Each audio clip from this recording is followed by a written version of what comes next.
Pemirsa, Irsan Mulyadi, seorang warga Kecamatan Sunggal, Kabupaten Deli Serdang, Sumatera Utara, mendirikan pojok belajar dengan internet gratis di halaman rumahnya.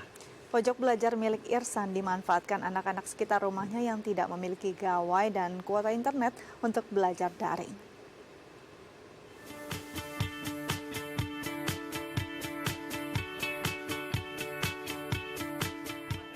Beginilah aktivitas Irsan Mulyadi, warga Jalan Tani Asli, Kecamatan Sunggal, Kabupaten Deli Serdang, Sumatera Utara. Setiap pagi hari, ia selalu mendampingi anak-anak di sekitar rumahnya untuk belajar. Ia membuka pojok Wi-Fi gratis di halaman rumahnya yang menyediakan fasilitas internet gratis untuk membantu siswa-siswi sekitar yang kesulitan belajar daring. Irsan mulai membuka rumahnya untuk para pelajar dari pukul 8 pagi hingga pukul 1 siang. Setiap hari terdapat 5 sampai 10 pelajar yang memanfaatkan pojok Wi-Fi gratis ini untuk belajar bersama. Tak hanya menyediakan akses internet gratis, Irsan juga meminjamkan beberapa gawai miliknya kepada anak-anak yang tak memiliki gawai untuk belajar. Selain itu, mahasiswa S2 di salah satu perguruan tinggi di Medan ini juga menghadirkan pojok baca yang menyediakan buku-buku pelajaran sekolah yang membantu para pelajar jika ingin mengerjakan tugas-tugas sekolah. Ya, kira-kira seperti apa konsep yang digagas oleh beliau? Untuk membahasnya kita telah terhubung dengan Irsan Mulyadi, selaku pendiri pojok Wi-Fi gratis. Selamat pagi Mas Irsan, apa kabar Mas? Selamat pagi Mas Andre dan Mbak Ika. Selamat pagi. Selamat pagi. Baik, Mas Irsan, ini mungkin boleh dijelaskan dulu Mas, bagaimana ide awal Mas Irsan hingga membuka rumahnya sendiri di halaman depan untuk memberikan Wi-Fi gratis pada anak-anak yang ingin belajar daring, dan siapa saja yang boleh ikut belajar dan meminjam Wi-Fi-nya Mas secara daring agar bisa belajar? Ya, baik, sekitar 1 bulan yang lalu saya membaca situs media daring yang berisi tentang pemberitaan seorang siswi di Jawa Timur yang kabur dari rumahnya karena menghabiskan kuota internet orang tuanya. Nah, ternyata kuota internet yang dihabiskan siswi tersebut untuk digunakan belajar daring. Berangkat dari situ saya berpikir bahwa di rumah saya kan ada Wi-Fi, kenapa tidak ini saya berikan atau digunakan buat anak-anak sekitar. Nah, berangkat dari situ saya langsung mengumpulkan beberapa anak-anak dan saya berencana melakukan itu, dan akhirnya mereka mau untuk mengikuti proses belajar mengajar di Wi-Fi pojok belajar di rumah saya. Baik, biasanya ada berapa siswa sih Mas yang hadir setiap hari untuk memanfaatkan fasilitas internet gratis ini? Iya, jumlahnya berfluktuatif ya Mbak. Ada kadang-kadang 4, 5, 6, 7. Karena misalnya hari ini ada anak yang tidak hadir karena mengantarkan tugas ke sekolah. Ada besok dia hadir. Tapi memang jumlah minimal itu 4 orang. 4 orang minimal per harinya. Baik, 4 sampai 5 orang ya yang setiap hari ke rumah Mas Irsan untuk belajar secara daring dengan menggunakan Wi-Fi dari rumahnya Mas Irsan sendiri. Nah, tapi untuk anak-anak mungkin kan sulit kalau kita untuk mendisiplinkan mereka agar belajar secara daring tanpa diawasi. Siapa tahu kan anak-anak itu ada yang mungkin membuka YouTube atau bermain game online. Apakah ada pengawasan khusus Mas untuk anak-anak yang belajar daring di rumah Mas Irsan?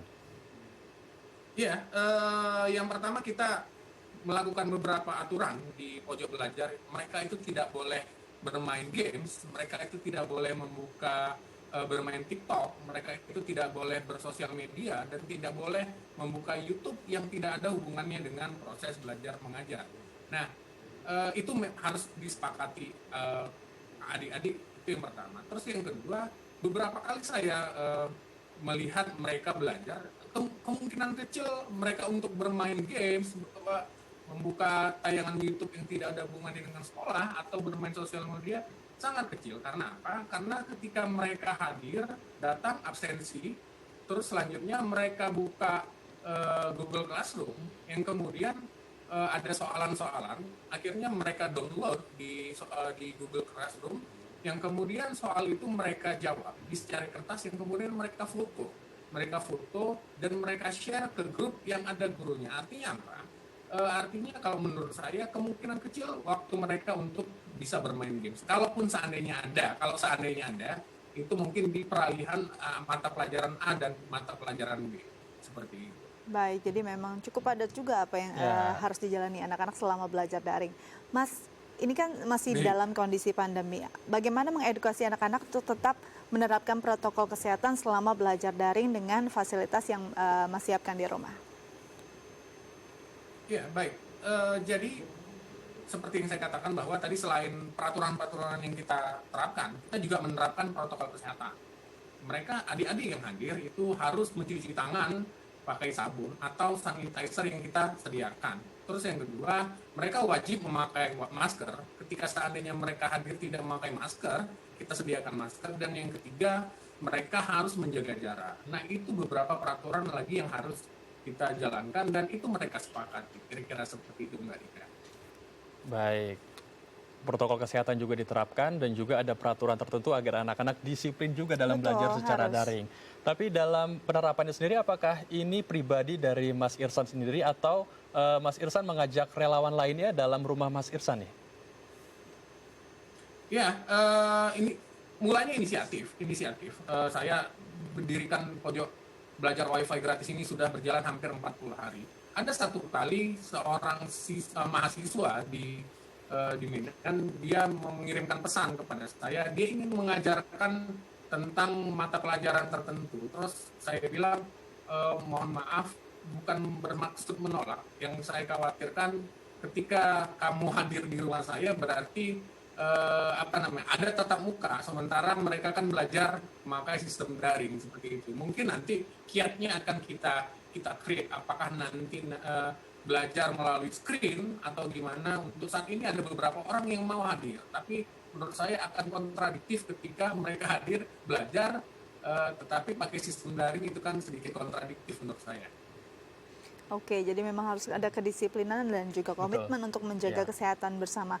Mas, kalau dilihat ini anak-anak mungkin banyak juga yang memiliki keterbatasan ekonomi untuk mendapatkan fasilitas internet. Bagaimana mereka yang tidak memiliki gawai? Apakah juga mendapat fasilitas di tempat ini? Ya, ada satu hari seorang anak kira-kira jarak rumahnya itu 1 kilometer dari rumah saya. Jadi dia tahu ada pojok belajar Wi-Fi gratis dari temannya satu sekolah. Dia hadir, terus dia cerita kepada saya bahwa dia itu pilihannya dua untuk belajar. Yang pertama malam hari, atau dia ikut ibunya ke tempat pekerjaan ibunya. Ibunya itu bekerja di salah satu salon mobil yang punya Wi-Fi juga. Terus saya bilang, ya sudah, kalau kamu tidak punya gawai, datang kemari, kita punya gawai. Nah, kita kasihkan gawai yang tidak kita pakai tapi masih layak untuk browsing dan lain sebagainya ya, Mbak. Jadi kita kasih dan dia belajar dan pulangnya dia kembalikan ke kita. Artinya apa? Artinya bahwa selain Wi-Fi kita sediakan di rumah kan ada gawai yang tidak terpakai lagi, tapi masih bisa untuk browsing dan lain sebagainya, itu kita juga fasilitasi seperti itu dia, Mbak. Luar biasa ya, jadi memang benar-benar totalitas ya, tidak hanya Wi-Fi tapi gadget juga disediakan. Dan memang harus tepat sasaran. Mas, mungkin terakhir ada pesan untuk para siswa di sana, di luar sana yang memang masih kesulitan untuk mengakses internet saat ini? Iya, yang pertama pesan saya kepada harapan kepada seluruh rakyat Indonesia dan pemerintah. Kita semua umat manusia berharap bahwa vaksin ini segera diproduksi massal agar kita umat manusia dapat melaksanakan aktivitas seperti sedia kala. Itu yang pertama. Terus yang kedua, buat adik-adik yang belajar daring, termasuk saya. Sebenarnya saya juga mahasiswa Magister Ilmu Komunikasi di Universitas Muhammadiyah Sumatera Utara, juga melaksanakan daring gitu. Nah, buat adik-adik pelajar bahwa ketika tidak ada fasilitas, baik itu Wi-Fi, baik itu gawai dan segala macam, jangan membuat ini semacam down. Yakinlah banyak orang mau membantu itu. Yang ketiga, bahwa kepada masyarakat, ketika ini gerakan-gerakan yang semacam teori bola salju, saya harapkan nanti semacam teori bola salju, ketika ini menginspirasi, ayolah sama-sama kita membantu adik-adik untuk mereka bisa belajar, dan juga harapan kita kepada pihak provider seluruh Indonesia agar ada beberapa daerah di Indonesia yang jaringannya tidak terlalu kuat, saya rasa sedikit tingkatkanlah seperti itu. Baik, terima kasih banyak telah berbagi informasi di Halo Indonesia. Tetap jaga kesehatan dan tetap menyebarkan kebaikan ya Mas ya. Terima kasih Mbak Baik. Dika dan Mas Angga. Pemirsa, usai jeda kita akan berbincang tentang galeri seni baru di Pasar Gembrong. Jangan kemana-mana, tetap bersama kami di Halo Indonesia.